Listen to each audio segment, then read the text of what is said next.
James was a new engine with a shining coat of red paint.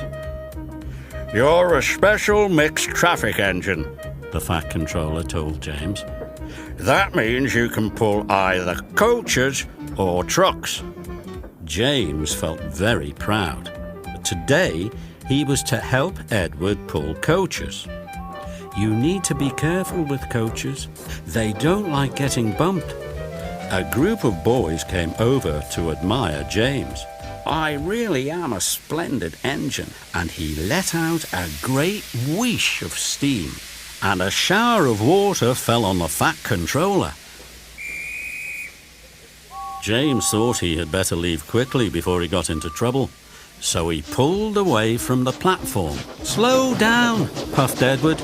"You're going too fast, you're going too fast," grumbled the coaches. When James reached the next station, he shot past the platform.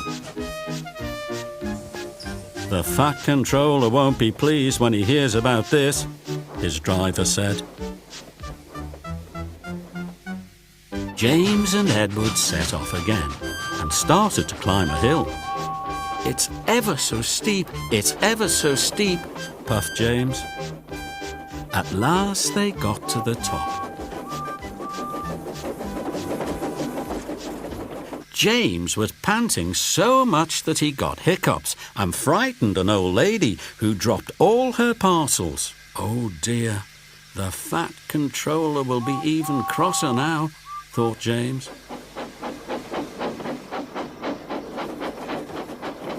The next morning, the Fat Controller spoke to James very sternly. "If you don't learn to behave better, I shall take away your red coat and paint you blue," he warned. "Now run along and fetch your coaches." James felt cross. "A splendid red engine like me shouldn't have to fetch his own coaches," he muttered.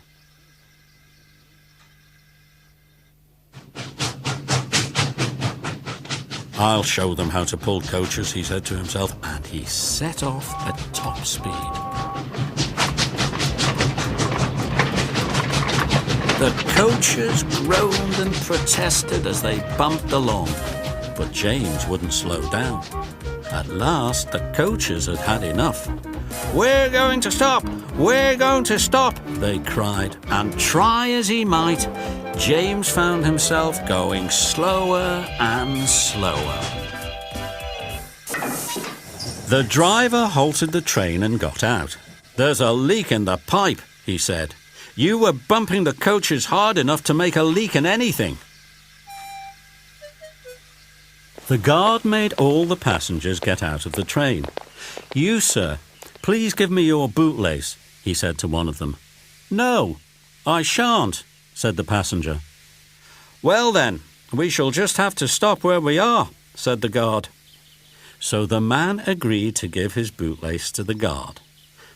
The guard used the lace to tie a pad of newspapers round the hole to stop the leak. Now, James was able to pull the train again, but he knew he was going to be in real trouble with the Fat Controller this time.